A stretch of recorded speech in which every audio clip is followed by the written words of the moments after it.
welcome back to my YouTube channel. ඔන්න ඉතින් වෙනදා වගේම ඔයාලව අදත් මගේ channel එකට මම ආදරෙන් පිළිගන්නවා. අපි අද hibiscus stone එක හදන්නයි යන්නේ. ඉතින් hibiscus oil එකට වඩා hibiscus stone එකේ benefits වැඩි. ඒ මොනවද? ඇයි එහෙම වෙන්නේ කියලා මම වීඩියෝ එක අතරතුර ඔයාලට පැහැදිලි කරන්නම්. මේ තියෙන්නේ hibiscus stone එකේ benefits.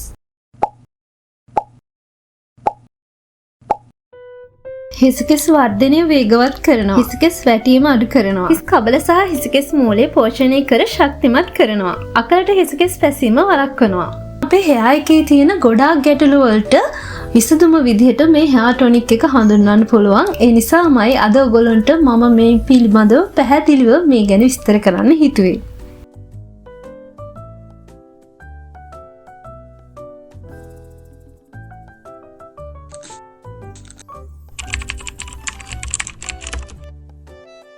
අපි දැන් බලමු මේ වදමල් වල මොනවද තියෙන පෝෂණ කොටස් කියලා.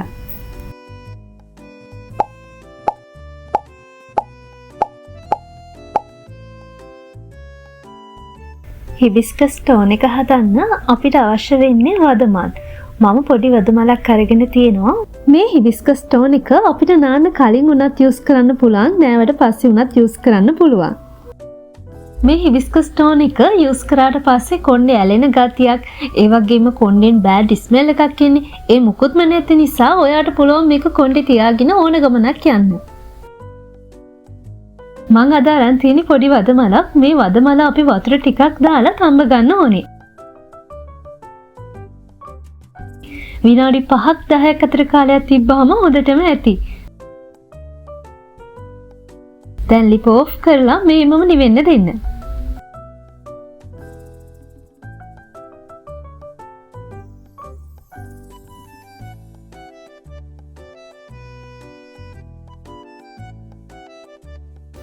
නිවුණට පස්සේ මෙන්න මේ වගේ ස්ප්‍රේ බොටල් එකකට දාලා තියාගෙන ස්ප්‍රේ කරගන්න පුළුවන්.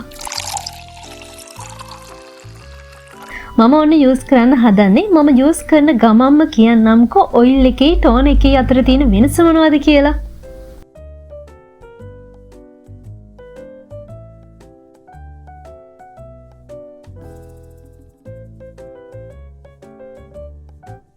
water soluble, fat soluble කියලා වර්ග දෙකක් තියෙනවා. මේක ඔයගොල්ලෝ සයන්ස් ඉගෙන ගන්නකොට සමහර විට මතක ඇති අපි ඉගෙන ගත්තා. ඉතින් මේ දෙකේ වෙනස තමයි water soluble කියන්නේ ජලයේ දිය වෙන, ඒ වගේම fat soluble කියන්නේ මේ දේ දිය වෙන පෝෂණ කොටස්. එතකොට මේ මම උදාහරණ දෙකක් ගන්නවා. ඔයගොල්ලෝ දන්නම විටමින්ස් වර්ග දෙකක්. විටමින් E සහ විටමින් C මම මේ උදාහරණයට ගන්නම්. විටමින් E කියන්නේ fat soluble. ඒ කියන්නේ මේ දේ දිය වෙන. එතකොට විටමින් C කියන්නේ water soluble. ඒ කියන්නේ ජලයේ දිය වෙන. එතකොට අපි මේ දේ දිය වෙන කොටස් තමයි අපි hair oil එකකට යොදන්න ඕනේ. එතකොට තමයි හරිම පෝෂණය අපිට hair oil එකෙන් ලබා ගන්න පුළුවන්. එතකොට hair tonic එකකින් water soluble vitamins අපිට ඒ hair tonic එකකින් වගේ අපිට ලබා ගන්නට පුළුවන්. ඉතින් මේ වදමල් ටෝන් එක ගැන නේද මම කතා කරන්නේ. ඒ වදමල් ටෝන් එකේ විටමින් C තියෙනවා. ඔයාලා දැනටවත් දකින්න ඇතිනේ. ඉතින් විටමින් C අපිට hair oil එකෙන් ලබා ගන්න බෑ මේ hair tonic එකකින් ලබා ගන්න විදිහට. ඉතින් විටමින් C කියන්නේ අපේ hair එකට අත්‍යවශ්‍යම විටමිනයක්. ඒ නිසා මේකේ හොඳම ප්‍රතිඵලය ලබා ගන්න නම්, අපිට හොඳ රිසල්ට් එකක් ගන්න නම් අපිට මේ hair tonic එක යූස් කරලා තමයි ලබා ගන්න පුළුවන් වෙන්නේ. fat soluble vitamins ඒ වගේම water soluble vitamins මේවට මොනවද අයිති වෙන්නේ කියලා Google කරලා බැලුවොත් ඔයගලන්ට බලා ගන්න පුළුවන්. මේකේ ඔක්කොම මට ලිස්ට් එකම කියවන්න බෑ. ඒ නිසා චුට්ටක් බලන්න. ඒකෙන් ඔයාලට දැනගන්න පුළුවන් මොනවද ඒ විටමින්ස් කියලා. මේ hair tonic එක යූස් කරාට පස්සෙත් පොඩ්ඩක් hair එක මසාජ් කරන්න. ඒක ගොඩක් හොඳයි. ඔයා hair එක wash කරන්න කලින් නම් මේක යූස් කරන්නේ පැය 3කට කලින් යූස් කරලා wash කරන්න. ඊට පස්සේ normally ඔයා යූස් කරන shampoo conditioner දාලා වෙනද වගේම ඔයාට wash කරන්න පුළුවන්. ඒකේ කිසිම ප්‍රශ්නයක් නැහැ.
ගර්ල්ස් ඔයාලා මේ හෙයා ටෝන් එක අනිවාර්යයෙන්ම try කරලා බලන්න. ඔයා කොණ්ඩේ වවන්න ගොඩාක් ආස කෙනෙක් නම් ඔයාට මේ හෙයා ටෝන් එකත් අනිවාර්යයෙන්ම ගොඩාක් වැදගත්. ඒ නිසා අනිවාර්යෙන් මේක යූස් කරලා රිසල්ට් කියන්න අමතක කරන්න එපා. එහෙනම් ඉතින් අපි ආයෙත් ඊළඟ සතියේ හම්බෙමු. එතකන් හැමෝම සතුටින් පරිස්සමෙන් ඉන්න. නැගින රණසේ හුස්ම ගැඹුරේ රිදි රිදි